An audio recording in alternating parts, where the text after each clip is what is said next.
ಸಿದ್ದರಾಮಯ್ಯ ಸಾಹೇಬ್ರೆ, ನಮ್ಮ ಹಿಂದಿನ ಇಲಾಖೆಯ ಸಚಿವರಾದಂತ ಹಿರಿಯರಂತ ಜಾರ್ಜ್ ಸಾಹೇಬ್ರೆ, ನಮ್ಮ ಕ್ರೆಡಲ್ ಅಧ್ಯಕ್ಷರಂತ ಶಾಸಕ ಮಿತ್ರರಂತ ರಾಜೇಗೌಡ್ರೆ, ಹುಬ್ಳಿ ಎಸ್ಕಾಂನ ಅಧ್ಯಕ್ಷರಾದಂತ ಮಾಜಿ ಶಾಸಕರಾದಂತ ಅಂಜುಮ್ ಖಾದ್ರಿ ಅವರೇ, ನಮ್ಮ ನೌಕರ ಸಂಘದ ಅಧ್ಯಕ್ಷರಾದಂತ ಬಲರಾಮ್ ರವರೇ, ಶಿವರಾಮ್ ರವರೇ, ಇಂಜಿನಿಯರ್ ವಿಭಾಗದ ಅಧ್ಯಕ್ಷರಾದಂತ ಶಿವಣ್ಣವರೇ, ಗೌರವ್ ಗುಪ್ತಾ ಅವರೇ, ಶಿವಶಂಕರ್ ಅವರೇ, ವಿಜಯರವರೇ, ರುದ್ರಪ್ಪಯ್ಯನವರೇ, ಎಲ್ಲ ಗೌರವಾನ್ವಿತ ಪದಾಧಿಕಾರಿಗಳೇ ಮತ್ತು ಮುಖ್ಯವಾಗಿ ಇಷ್ಟು ದೊಡ್ಡ ಸಂಖ್ಯೆಯಲ್ಲಿ 60 ವರ್ಷದ ಈ ನಿಮ್ಮ ಸಂಘದ ಒಂದು ಕಾರ್ಯಕ್ರಮದಲ್ಲಿ ಪಾಲ್ಗೊಂಡು ತಮ್ಮ ಬದುಕನ್ನ ಹೊಸದಾಗಿ ರೂಪಿಸ್ಕೊಳ್ಬೇಕು ಅಂತೇಳಿ ನಮ್ಮ ಮೇಲೆ ಅಪಾರವಾದಂತ ವಿಶ್ವಾಸ ಬೇಡಿಕೆಯನ್ನು ಇಟ್ಟು ಬಂದಂತ ಎಲ್ಲ ನನ್ನ ನೌಕರ ಬಂಧುಗಳೇ, ಈಗ ತಾನೇ ದೀಪ ಬೆಳೆದು, ದೀಪ ಜಗತ್ತನ್ನೇ ಬೆಳಗ್ತದೆ. ಆದ್ರೆ ಈ ದೀಪಕ್ಕೆ ಬೆಳಕು ನೀಡ್ತಾ ಇರೋರು ನೀವು. ನಾವು ದೀಪ ಬೆಳಗಿಸ್ತೋ ಅಷ್ಟೇ, ಆದ್ರೆ ದೀಪದ ಹಿಂದೆ ಬತ್ತಿ ಇತ್ತು, ಎಣ್ಣೆ ಇತ್ತು. ಆ ಎಣ್ಣೆ ಯಾರಿಗೂ ಕಾಣ್ತಾ ಇಲ್ಲ, ಅದು ಉರಿತಾ ಇರ್ತದೆ ಬಿಸಿಲಿ. ಹಂಗೆ ನೀವೆಲ್ಲ ನಮ್ಮ ವಿದ್ಯುತ್ ಶಕ್ತಿ ಇಲಾಖೆಯ ನೌಕರರು ಬಹಳ ಶ್ರಮದಿಂದ ಬದುಕಿ ಇಡೀ ಸಮಾಜಕ್ಕೆ ಬೆಳಕನ್ನ ಕೊಡ್ತಾ ಇದ್ದೀರಿ. ನಾನು ಬಂದಾಗಿಂದ, ಮುಖ್ಯಮಂತ್ರಿ ಬಂದಾಗಿಂದ ತಾವು ಬಹಳ ವಿಶ್ವಾಸ, ಪ್ರೀತಿ ವ್ಯಕ್ತಪಡಿಸ್ತಾ ಇದ್ದೀರಿ. ನನಗೆ ಅರಿವಿದೆ, ಪ್ರೀತಿ ಮರದಲ್ಲಿ ಸಿಗುವುದಿಲ್ಲ, ಅಲ್ಲಿ ಆದರೆ ಮಾರುಕಟ್ಟೆಯಲ್ಲೂ ಕೂಡ ಸಿಗುವುದಿಲ್ಲ, ಜನರ ಹೃದಯದಲ್ಲಿ ಸಿಗ್ತದೆ ಅಂತೇಳಿ.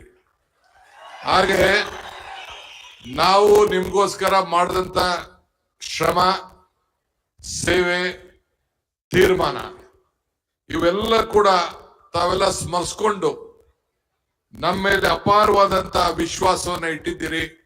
ಅದಕ್ಕೆ ನಿಮ್ಮೆಲ್ಲರೂ ಕೂಡ ನಮ್ಮ ಸರ್ಕಾರದ ಪರವಾಗಿ 1 ಕೋಟಿ ನಮಸ್ಕಾರಗಳನ್ನ ಅರ್ಪಿಸಲಿಕ್ಕೆ ನಾನು ಬಯಸ್ತಾ ಇದ್ದೇನೆ. ನಾನು ಇಲಾಖೆಯ ಮಂತ್ರಿಯಾಗಿ 4 ವರ್ಷಗಳ ಕಾಲ ಹಿಂದೆ ಸಿದ್ದರಾಮಯ್ಯನವರ ಸರ್ಕಾರದಲ್ಲಿ ಕೆಲಸ ಮಾಡಿದ್ದೇನೆ. ನಾನು ಇಲಾಖೆ ತೆಗೆದುಕೊಂಡಾಗ ಬಹಳ ಜನ ಯಾಕೆ ಇಲಾಖೆ ತೆಗೆದುಕೊಂಡಿದೆ, ಎಲ್ಲ ಫೇಲ್ಯೂರ್ ಆದ್ರು ಅಂತ ಹೇಳಿ ನನ್ಗೆ ಹೇಳಿದ್ರು. ನಾನು ಅದಕ್ಕೆ ಕೇಳಿದೆ, ಎಲ್ಲಿ ಶ್ರಮ ಇದೆಯೋ ಅಲ್ಲಿ ಫಲ ಇದೆ, ಎಲ್ಲಿ ಮನಸ್ಸಿದೆಯೋ ಅಲ್ಲಿ ಮಾರ್ಗ ಇದೆ. ಕಷ್ಟದ ಜವಾಬ್ದಾರಿನೇ ತೆಗೆದುಕೊಂಡು ಸರಿಪಡಿಸೋದೇ ಒಬ್ಬ ನಾಯಕ, ಇಲ್ಲ ಅಂದ್ರೆ ಅವನು ಉತ್ತಮವಾದಂತ ಆಡಳಿತಗಾರ ಆಗ್ಲಿಕ್ಕೆ ಸಾಧ್ಯ ಇಲ್ಲ ಅಂತೇಳಿ. ನಾನು ಬಂದಾಗ ಸುಮಾರು 11,000 ಮೆಗಾವ್ಯಾಟ್ ಇತ್ತು. ನಾನು ಬಿಟ್ಟು ಹೋದಾಗ 23,000 ಮೆಗಾವ್ಯಾಟ್ ವಿದ್ಯುತ್ ಶಕ್ತಿಯನ್ನ ಸ್ಥಾಪನೆ ಮಾಡಿ ಇವತ್ತೇನು ನೀವು ಇಲ್ಲಿ ಇದ್ದೀರಿ, 24,000 ನೌಕರಿಗೆ ಒಬ್ರು ಕೂಡ ₹1 ಲಂಚ ಕೊಡದೆ, ಯಾರಿಗೋ ಸಲಾ ಮುಡಿದೆ, ಪಾರದರ್ಶಕವಾಗಿ ವಿಡಿಯೋ ಇಟ್ಟು ರೆಕಾರ್ಡ್ ಮಾಡಿ ಹಿಂದೆ ಎಲ್ಲ ಚೀಟಿಲಿ ಬರೀತಾ ಇದ್ರು. ಒಂದೊಂದು ಸಣ್ಣ ನೌಕರಿಗೆ ಕೂಡ 3 ಲಕ್ಷ, 5 ಲಕ್ಷ, 10 ಲಕ್ಷ, 20 ಲಕ್ಷ ಹಿಂದೆ ವಿದ್ಯುತ್ ಶಕ್ತಿ ಮಂತ್ರಿಗಳು ವಸೂಲು ಮಾಡ್ತಾ ಇದ್ರು. ಅದನ್ನ ತಪ್ಪಿಸಿ ನಿಮ್ಮೆಲ್ಲರ ಮನೆ ಬಾಗಿಲಿಗೆ ನೌಕರನ್ನ ಕೊಟ್ಟು ನಿಮ್ಮ ಬದುಕಿಗೆ ಆಯ್ತಿರೋ. DK ಇಲ್ಲ ಎಲೆಕ್ಷನ್ ಅಲ್ಲಿ ತಿರ್ಗಾ ಇನ್ನೊಂದ್ಸತಿ ತಂದು ಕುಂಡ್ರಿಸಿದ್ಮೇಲೆ ಇರಿ ಆಯ್ತು ಮಾಡಂತ ಒಂದು ಸಮಾಧಾನ ಇವತ್ತು ನನಗಿದೆ. ಒಂದು, ನೀವೆಲ್ಲ ನೌಕರ ಸಂಘದವರು ಇಂದಿರಾ ಗಾಂಧಿ ಅವ್ರನ್ನ ಸ್ಮರಿಸ್ಕೊಳ್ಬೇಕು. ಆವತ್ತಿನ ಕಾಲದಲ್ಲಿ ಇಂದಿರಾ ಗಾಂಧಿ ಅವರು ನಿಮ್ಮ ಏನು ಇಲಾಖೆಗೆ ಒಂದು ಹೊಸ ರೂಪ ಕೊಟ್ಟಾಗ ಒಂದು ಮಾರ್ಗದರ್ಶನ ಕೊಟ್ರು. ಏನಂತ, ಈ ನೌಕರರ ಸಂಘದ ಪದಾಧಿಕಾರಿಗಳು, ಪ್ರತಿನಿಧಿಗಳು ಮತ್ತು ಇಂಜಿನಿಯರ್ ಪ್ರತಿನಿಧಿಗಳು ಇಬ್ರು ಕೂಡ ಮ್ಯಾನೇಜ್ಮೆಂಟ್ ಬೋರ್ಡ್ ಅಲ್ಲಿ ಇರಬೇಕು ಅಂತೇಳಿ ಅವತ್ತದ ಕಾಲದಲ್ಲಿ ತೀರ್ಮಾನವನ್ನ ಮಾಡಿತು. ಇವತ್ತು ಬಲರಾಮ್ ಅವರು, ಶಿವಣ್ಣವರು ಇಬ್ರು ಕೂಡ ಮಂತ್ರಿಗಳೇ ಮಂತ್ರಿ ಆಗಿರ್ಬೋದು, ಮುಖ್ಯಮಂತ್ರಿಗಳೇ ಮಂತ್ರಿ ಆಗಿರ್ಬೋದು, ಅವರ ಜೊತೆಯಲ್ಲಿ ಕೂತ್ಕೊಂಡು ನಿಮ್ಮ ಭವಿಷ್ಯವನ್ನ ತೀರ್ಮಾನ ಆಗ್ಲಿಕ್ಕೆ, ಭಾಗಿಯಾಗ್ಲಿಕ್ಕೆ ಅವತ್ತು ಇಂದಿರಾ ಗಾಂಧಿ ಅವರು ಅವಕಾಶವನ್ನು ಮಾಡಿಕೊಟ್ರು. ಇಂಥ ಅನೇಕ ತೀರ್ಮಾನಗಳು ಯಾರು ಮಾಡಿದ್ರು ಅನ್ನೋದ್ರೆ ನೀವು ಇವತ್ತು ಸ್ಮರಿಸ್ಕೊಳ್ಬೇಕು. ನಾನು ಮಂತ್ರಿ ಆಗಿದ್ದೆ, ಪೇ ಸ್ಕೇಲ್ ವಿಚಾರ ಬಂತು, ಬೇಕಾದಷ್ಟು ಚರ್ಚೆ ನಡೀತು. 7 ವರ್ಷಕ್ಕೆ ಒಂದ್ಸತಿ ತೀರ್ಮಾನ ಮಾಡ್ತಿದ್ರು, 5 ವರ್ಷಕ್ಕೆ ಇಳಿಸಿ ಒಂದೇ ಬಾರಿ 26% ಜಂಪ್ ಮಾಡಂತ ಇತಿಹಾಸ ಕಾಂಗ್ರೆಸ್ ಸರ್ಕಾರಕ್ಕೆ ಇವತ್ತು ನಿಂತ್ಕೊಳ್ತು. ಏನ್ರಿ ಬಲರಾಮ್, ನಿಜನ ಸುಳ್ಳ? ಒಪ್ಕೊಳ್ತಿರ್ತಾನೆ, ಒಪ್ಕೊಳ್ತಾ ಇದ್ದಾರೆ. ಸೊ ಹಂಗೆ ಬಲಿಷ್ಠವಾದಂತ ತೀರ್ಮಾನ. ಆಗ ಕೇಂದ್ರ ಸರ್ಕಾರ ಹೊಸದಾಗಿ ಬಿಜೆಪಿ ಗೌರ್ಮೆಂಟ್ ಡೆಲ್ಲಿಲಿ ಬಂದಿತ್ತು. ಏನ್ ನನ್ನ ಮೇಲೆ ಒತ್ತಡ, ಮುಂಬೈಲ್ ಪ್ರೈವೇಟೈಸೇಷನ್ ಮಾಡಿದ್ದಾರೆ, ದೆಹಲಿಯಲ್ಲಿ ಪ್ರೈವೇಟೈಸೇಷನ್ ಮಾಡಿದ್ದಾರೆ, ಈ ಎಸ್ಕಾಂಗಳನ್ನ ಪ್ರೈವೇಟೈಸ್ ಮಾಡಬೇಕು ಅಂತೇಳಿ ನನ್ನ ಮೇಲೆ ಒತ್ತಡ. ನಾನು ಹೇಳಿದೆ, ಕರ್ನಾಟಕದಲ್ಲಿ ಡಿ ಕೆ ಶಿವಕುಮಾರ್ ಇರೋವರೆಗೂ, ಸಿದ್ದರಾಮಯ್ಯ ಇರೋವರೆಗೂ ನಮ್ಮ ನೌಕರರು, ನಮ್ಮ ಇಂಜಿನಿಯರು, ನಮ್ಮ ಮ್ಯಾನೇಜ್ಮೆಂಟ್ ಬಹಳ ಶಕ್ತಿಶಾಲಿ ಆಗಿದ್ದಾರೆ, ನಡೆಸ್ಕೊಂಡು ಹೋಗ್ತಾರೆ. ನಾನು ಯಾವ ಕಾರಣಕ್ಕೂ ನಾನು ಇರುವವರೆಗೂ ಪ್ರೈವೇಟೈಸೇಷನ್ ಬಿಡುದಿಲ್ಲ ಅಂತ ತೀರ್ಮಾನವನ್ನ ಮಾಡಿ ಇವತ್ತು ನಡೆಸ್ತಾ ಇದ್ದೀನಿ. 19ರಿಂದ 20% ಟ್ರಾನ್ಸ್ಮಿಷನ್ ಲಾಸ್ ಇತ್ತು, ಇವತ್ತು 10% ಬಂದು ಉಳ್ಕೊಂಡಿದೆ. ಬೇರೆ ಟ್ರಾನ್ಸ್ಮಿಷನ್ ಲಾಸು 3% ಬಂದು ಉಳ್ಕೊಂಡಿದೆ. ಇದು ದೇಶಕ್ಕೆ ಮಾದರಿ. ಇವತ್ತು ಕೂಡ ಕೆಲವು ರಾಜ್ಯಗಳಲ್ಲಿ 17-18% ಇವತ್ತು ಕೂಡ ಟ್ರಾನ್ಸ್ಮಿಷನ್ ಲಾಸ್ ಇದೆ. ಆದ್ರೆ ತಮ್ಮೆಲ್ಲರ ಶ್ರಮ ಇವತ್ತು ವಿದ್ಯುತ್ ಶಕ್ತಿ ಇಷ್ಟು ಶಕ್ತಿಶಾಲಿಯಾಗಿ ಬೆಳಲಿಕ್ಕೆ ಇವತ್ತು ಅವಕಾಶ ಇದೆ. ನಾನು ಈ ಸಂದರ್ಭದಲ್ಲಿ ತಮ್ಗೆ ಹೇಳೋದಿಷ್ಟೇ, ಮಾನ್ಯ ಶ್ರೀ ಜಾರ್ಜ್ ಅವರು ಈ ಇಲಾಖೆನ ಜವಾಬ್ದಾರಿನ ತೆಗೆದುಕೊಂಡು ಬಹಳ ಪಾರದರ್ಶಕವಾಗಿ ಇವತ್ತು ಉತ್ತಮವಾಗಿ ನಮ್ಮ ಇಲಾಖೆಯಲ್ಲಿ ನಡೆಸ್ಕೊಂಡು ಹೋಗ್ತಾ ಇದ್ದಾರೆ.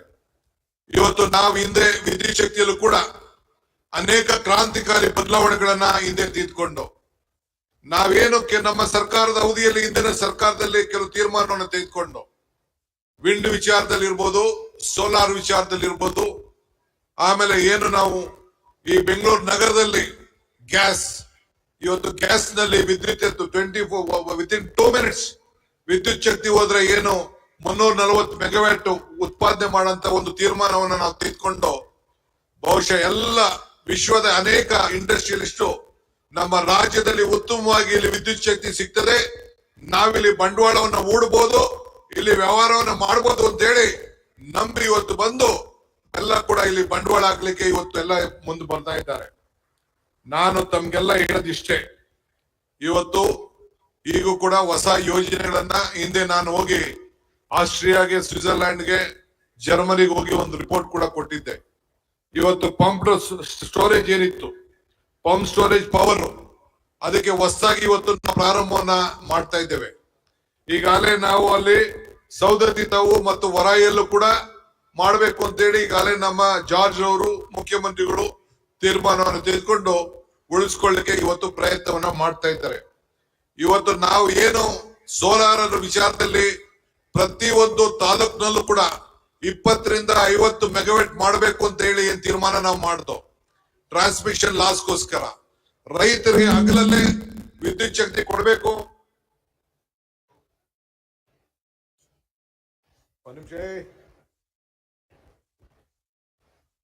ಹಗಲಲ್ಲೇ ನಾವು ವಿದ್ಯುತ್ ಶಕ್ತಿ ಕೊಡಬೇಕು ಅಂತೇಳಿ ನಾವು ಅವತ್ತಿನ ಕಾಲದಲ್ಲಿ ತೀರ್ಮಾನವನ್ನು ಮಾಡಿ 6 ಗಂಟೆಯಿಂದ 7 ಗಂಟೆ ಕೊಡಬೇಕು ಅಂತೇಳಿ ಸಿದ್ದರಾಮಯ್ಯನವರು ನನಗೆ ಮಾರ್ಗದರ್ಶನ ಕೊಟ್ಟರು. ಅದನ್ನ ಇವತ್ತು ಟ್ರಾನ್ಸ್ಮಿಷನ್ ಲಾಸ್ ಗಳನ್ನ ಅಲ್ಲೇ ಮಾಡಿ, ಅದ್ರ ಜೊತೆಗೆ ರೈತರ ಭೂಮಿಲಿ ಇವತ್ತು ಏನು ಸೋಲಾರ್ ಅಲ್ಲಿ ಒಂದು ಐತಿಹಾಸಿಕ ತೀರ್ಮಾನ ತೆಗೆದುಕೊಂಡೆ, ಒಂದೇ ಜಾಗದಲ್ಲಿ ಯಾವ ರೈತ ಕೂಡ ಅವತ್ತು ರೈತನ ಭೂಮಿ ಬೆಲೆ 50,000 ರೂಪಾಯಿ ಇತ್ತು. ಅವ್ರಿಗೆ ಬರೀ 18,000 ರೂಪಾಯಿ ಅವ್ರಿಗೆ ಬಾಡಿಗೆ ಕೊಟ್ಬಿಟ್ಟು ವರ್ಷಕ್ಕೆ ಇಡೀ ರೈತರು ನಮ್ಮ ಮೇಲೆ ವಿಶ್ವಾಸವನ್ನಿಟ್ಟು ಈ ಡಿ ಕೆ ಶಿವಕುಮಾರ್ ಮಾಡ್ತಾನೆ ಅನ್ನೋದು ನಂಬಿಕೆ ಇಟ್ಕೊಂಡು ಒಂದೇ ಜಾಗದಲ್ಲಿ 13,000 ಎಕರೆಯನ್ನ ಕೊಟ್ಟು ಅವರ ರೈತ ಇವತ್ತು ಕೂಡ ಜಮೀನಿನ ಮಾಲೀಕನಾಗಿದ್ದಾನೆ. ಅವ್ರಿಗೆ ತಿಂಗಳಿಗೆ ಇವತ್ತು 26-27,000 ರೂಪಾಯಿ ಇವತ್ತು ಅವ್ರಿಗೆ ವರ್ಷಕ್ಕೆ ಇವತ್ತು ಅವ್ರಿಗೆ ಬರ್ತಾ ಇದೆ. ಈ ಯೋಜನೆ ಇಡೀ ದೇಶದಲ್ಲ, ಇಡೀ ಪ್ರಪಂಚಕ್ಕೆ ಇದೊಂದು ಮಾದರಿಯಾದಂತ ಯೋಜನೆ. ಇವತ್ತು ಇಡೀ ಕೇಂದ್ರ ಸರ್ಕಾರ ಇವತ್ತು ಕರ್ನಾಟಕ ಮಾಡೆಲ್ ಅನ್ನ ಕರ್ನಾಟಕ ಮಾದರಿ ಇವತ್ತು ಫಾಲೋ ಮಾಡ್ತಾ ಇದ್ದಾರೆ ಅನ್ನೋದಕ್ಕೆ ನನಗೆ ಬಹಳ ಸಂತೋಷ ಆಗ್ತದೆ.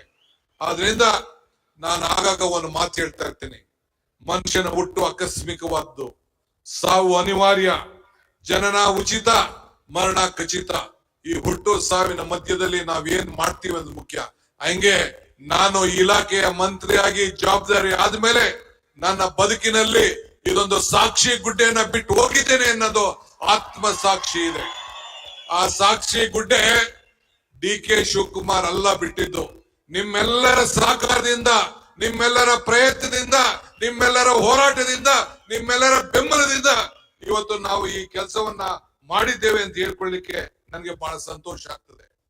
35,000 ಜನ, ನಮ್ಮ 35 ಲಕ್ಷ IP ಸೆಟ್ಗಳಿದೆ, 2 ಲಕ್ಷ ಗ್ರಾಹಕರುಗಳಿದ್ದಾರೆ. ಇವತ್ತು ಆ ಗ್ರಾಹಕರ ಬದುಕನ್ನ ಇವತ್ತು ನಿಮ್ಮ ಮೇಲೆ ವಿಶ್ವಾಸ ನನ್ಗೆ ಗೊತ್ತಿದೆ.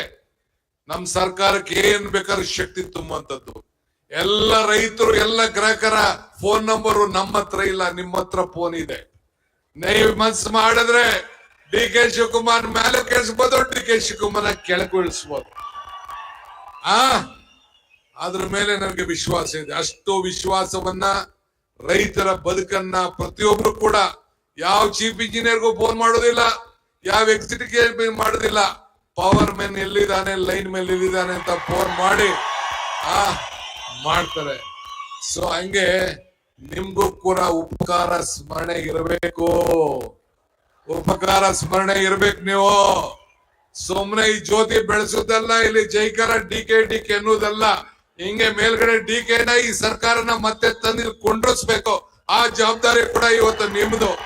ಅದು ತಾವು ತಲೆ ತಿಳ್ಕೊಳ್ಳಿ. ಇಷ್ಟು ಹೇಳಿ ಇವತ್ತು ನಾವೆಲ್ಲ ನಮ್ಮ ದೇಶದ ಜನರನ್ನ ಕಾಪಾಡುವಂತ ಕೆಲಸದಲ್ಲಿ ನಾವೆಲ್ಲ ಹೊರಟಿದ್ದೇವೆ. ಗಡಿಯಲ್ಲಿ ಸೈನಿಕನಿರ್ತಾನೆ, ರಕ್ಷಣೆ ಮಾಡ್ತಾನೆ. ನಮ್ಮ ಶಾಲೆಯಲ್ಲಿ ಶಿಕ್ಷಕ ಇರ್ತಾನೆ, ಕಾರ್ಖಾನೆಯಲ್ಲಿ ನಮ್ಮ ಕಾರ್ಮಿಕ ಇರ್ತಾನೆ, ಹೊಲದಲ್ಲಿ ಕೃಷಿಕ ಇರ್ತಾನೆ, ಮನೆಯಲ್ಲಿ ನಮ್ಮ ತಾಯಿ ಇರ್ತಾರೆ. ಆದ್ರೆ ಏನೇ ಇದ್ರು ನೀವು ಕೈ ಹಸ್ತಕ್ಕೆ ಒಂದು ಹೆಬ್ಬೆಡ್ ಇದ್ದಂಗೆ. ಈ ಹೆಬ್ಬೆಡ್ ಇಲ್ಲ ಅಂದ್ರೆ ಏನು ಮಾಡ್ಲಿಕ್ಕೆ, ಅದನ್ನೆಲ್ಲ ಗಮನಿಸಿದ್ದೇವೆ. ಹಿಂದೆ ಏನೇನ್ ಕೆಲವು ಬೇಡಿಕೆಗಳು ಇಟ್ಟಿದ್ದೀರಿ, ಬಹುಶಃ ನೆನಪಿರ್ಬೇಕು. ಪ್ರಮೋಷನ್ ವಿಚಾರ ಬಂತು, OPS ಇರ್ಲಿ, ಅದು ನಮ್ಮ ಪ್ರಣಾಳಿಕೆಯಲ್ಲಿ ಇಟ್ಟಿದೀವಿ, ಸ್ವಲ್ಪ ಸುಮ್ಮನೆ ಇರಿ. ಅದನ್ನ ಆಮೇಲೆ ಮಾತಾಡೋಣ. ಹಿಂದೆ ಕೂಡ ತಾವೆಲ್ಲ ಗಮನಿಸಿದಿರಿ, ಪ್ರಮೋಷನ್ ವಿಚಾರ ಬಂದಾಗ ಇಂಜಿನಿಯರ್ಗಳು ಇಲ್ಲಿ ಕೆಲವರೆಲ್ಲ ಇದ್ದಾರೆ.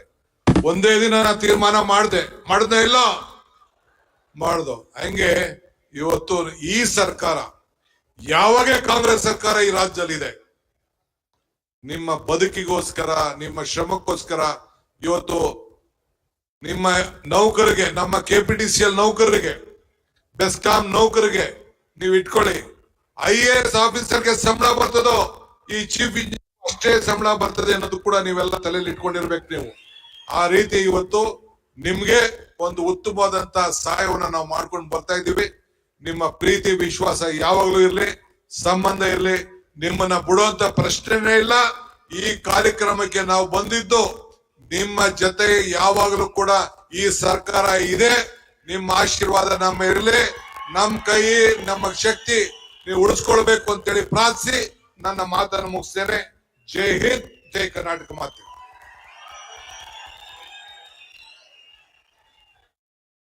ನಮ್ಮ ಇಲಾಖೆಯ ನಮ್ಮೆಲ್ಲರ ಆತ್ಮೀಯರು ಆದಂತಹ ರಾಜ್ಯದ ಉಪಮುಖ್ಯಮಂತ್ರಿಗಳು ನಾವು ಸದಾ ನಿಮ್ ಜೊತೆ ಇರ್ತೀವಿ ಅಂತ ಹೇಳಿದರೆ ಅವರಿಗೆ ನಿಮ್ಮೆಲ್ಲರ ಪರವಾಗಿ ವಂದನೆಗಳನ್ನ ಸಲ್ಲಿಸ್ತಾ ಇದ್ದೀವಿ.